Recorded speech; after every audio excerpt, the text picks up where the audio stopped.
اعوذ باللہ من الشیطان الرجیم بسم اللہ الرحمن الرحیم۔ روزنامہ الفضل انٹرنیشنل بروز سوموار 24 اپریل 2023۔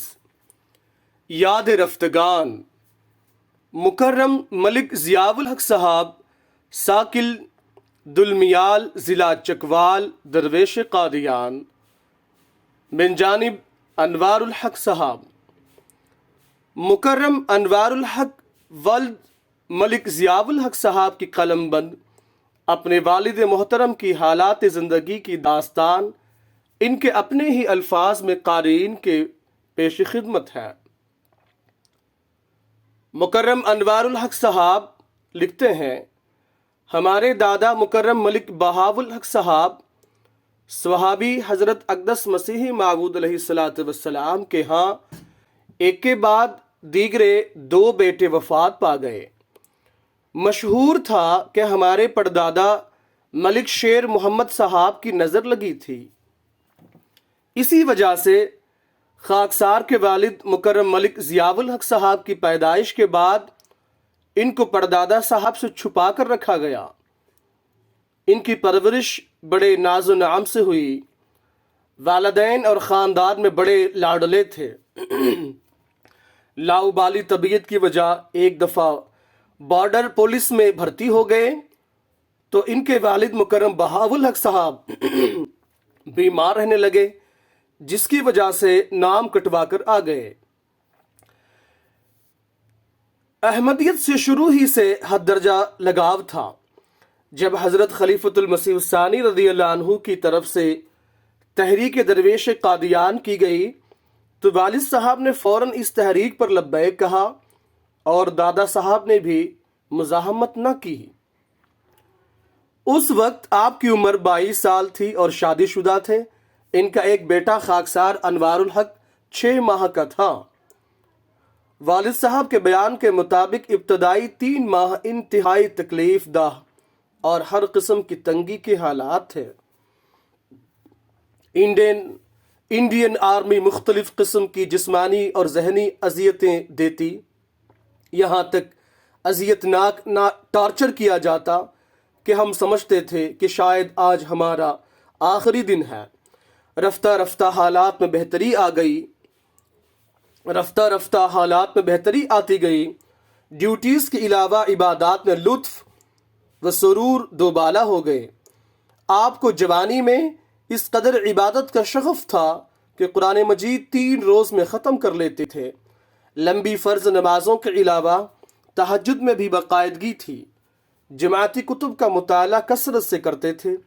اصحاب احمد کی جلد نمبر 1 اور جلد نمبر 2 کے پیش لفظ میں آپ کا ذکر ہے کہ آپ مکرم صلاح الدین صاحب کو حوالے تلاش کر کے مدد دیا کرتے تھے۔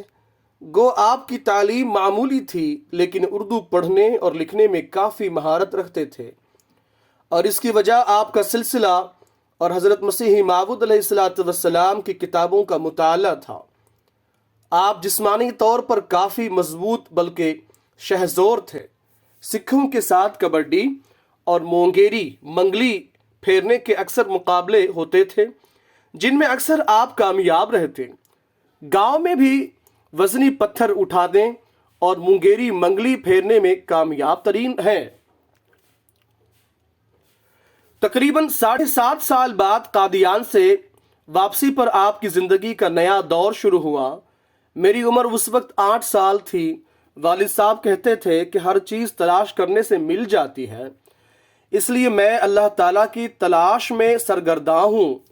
آپ کو اللہ پر مکمل یقین تھا اور دعاؤں پر بھی۔ آپ نے گھر کا ساز و سامان، برتن بستر وغیرہ لنگر خانہ حضرت مسیح موعود علیہ السلام میں دے دیے۔ بھائی کے ساتھ زمین کی تقسیم بہت احسن رنگ میں کی، اور اس کے بعد جو زمین اپنے پاس تھی وہ بھی اپنے بھائی کے ہاتھ احسن طریقے سے اللہ پر توکل رکھتے ہوئے بیچ دی۔ یہ ان کے توکل علی اللہ کے سودے تھے۔ زمین بیچ کر اپنے چندے ادا کیے تاکہ کل اللہ کا قرض دار نہ رہوں۔ اور آپ مجھے کہتے تھے، انوار بیٹے، میرے لیے میرے اللہ تعالیٰ کے ساتھ سودے ہیں۔ کہتے انوار بیٹے میرے اللہ تعالیٰ کے ساتھ سودے ہیں، یہ میں آپ کے لیے وہ بیج بو رہا ہوں جس کی انشاءاللہ تم فصل کاٹو گے۔ فیملی میں عمومی تاثر تھا کہ درویش صاحب نے بچوں کے لیے کچھ نہیں چھوڑا، جبکہ اس کے بھائی نے بچوں کے لیے بہت کچھ بنا لیا ہے، لیکن آپ کو اپنے اللہ پر توکل کامل یقین تھا کہ وہ وہی سب کار رازق ہے۔ گاؤں میں ایک بزرگ بابا انار کے نام سے جانے جاتے تھے، جو دودھ اور دانے خرید کر بلیوں، کتوں اور پرندوں کو ڈالا کرتے تھے۔ آپ بھی ان کے ساتھ اکثر ہو لیتے اور جنگلوں اور ویرانوں میں ان کے ساتھ عبادتیں کرنا اور اللہ کے حضور زاریاں کرنا کافی عرصہ ان کا دستور رہا۔ آپ نے ان بزرگ کے ساتھ کافی عرصہ گزارا، لیکن آپ کا پختہ عقیدہ تھا کہ اگر کوئی مذہب ہے تو یقیناً جماعت احمدیہ مسلمہ ہی سچی ہے۔ والد صاحب کو دنیاوی رسم و رواج سے سخت نفرت تھی اور حضرت مسیح موعود علیہ السلام کی تعلیمات سے پیار تھا۔ کسی رسم و رواج میں شامل نہیں ہوتے تھے، خواہ وہ ان کا قریبی رشتہ دار یا دوست ہی کیوں نہ ہو۔ غربا اور مساکین سے دوستی تھی، ان کے کام آیا کرتے تھے۔ خدمت خلق کی نس نس میں بسی تھی، خدمت خلق آپ کی نس نس میں بسی تھی اور خدمت خلق کا کوئی موقع ہاتھ سے جانے نہیں دیتے تھے۔ آپ کی ایک صفت مہمان نوازی کی بھی تھی، آپ اپنے مہمان کی حد درجہ خدمت کرتے تھے۔ ایک دفعہ خانہ بدوشوں کو گھر لے آئے، ان کی خوب خاطر مدارت کی اور ان کو رات بسر کرنے کے لیے بستر وغیرہ بھی دیے۔ حیوانات کا بھی بہت خیال رکھتے تھے اور حیوانات پر رحم کا یہ عالم تھا کہ گاؤں والے جب کبھی کتوں کو جنگلی درندوں سے لڑاتے اور وہ درندے جب زخمی اور لہو لہان ہو جاتے تھے اور جنگلوں میں کراہ رہے ہوتے تو جنگلوں میں جا کر ان درندوں کے زخموں پر مرہم لگاتے اور انہیں پانی پلاتے۔ ان کی وفات پر تعزیت کے لیے آئے ہوئے ایک غیر از جماعت نے بتایا کہ بازار میں ایک کتیا مر گئی تو اس کے پلوں بچوں کو درویش صاحب صبح شام دودھ پلایا کرتے تھے۔ والد صاحب کی ایک خاص بات یہ تھی کہ آپ کی سچائی کا معیار بہت اعلیٰ تھا، جس کے اپنے اور غیر از جماعت بھی قائل تھے۔ آپ کے بھائی کے ساتھ ایک غیر از جماعت کا مقدمہ چل رہا تھا۔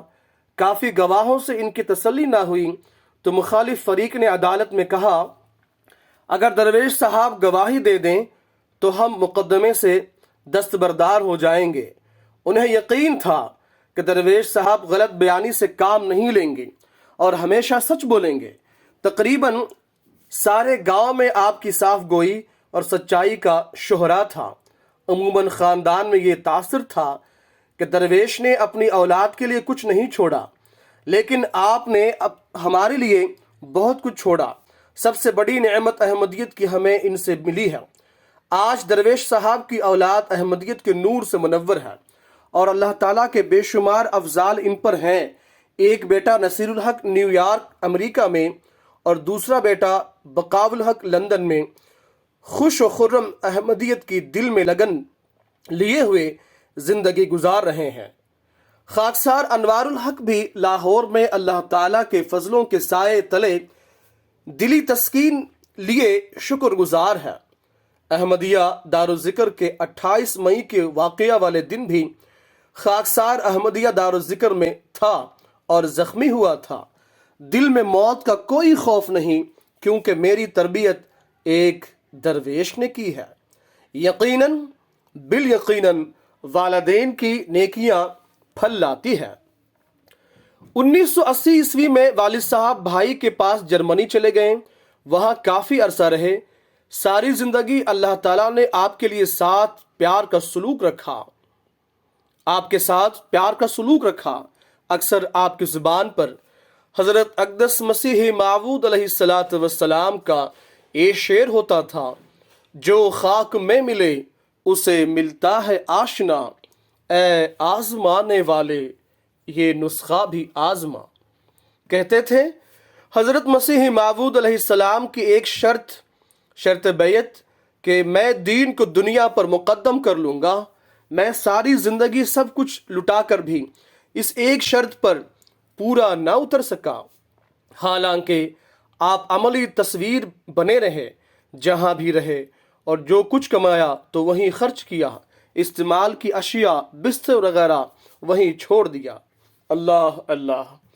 آپ نے ایک کتاب قانون قدرت کے عنوان سے لکھی، جس میں اللہ تعالیٰ کے عرفان اور جلوے جو مشاہدے کیے، نیز اللہ تعالیٰ کی ہستی کے دلائل دیے۔ اس کے بعد آپ کو کافی اشارات ملے جس سے آپ عملی طور پر اللہ تعالیٰ کی ہستی کے از حد قائل ہو گئے اور اس کے افضال سے کافی حصہ پایا۔ ان کی اولاد بھی اللہ کے فضلوں کی وارث بنی۔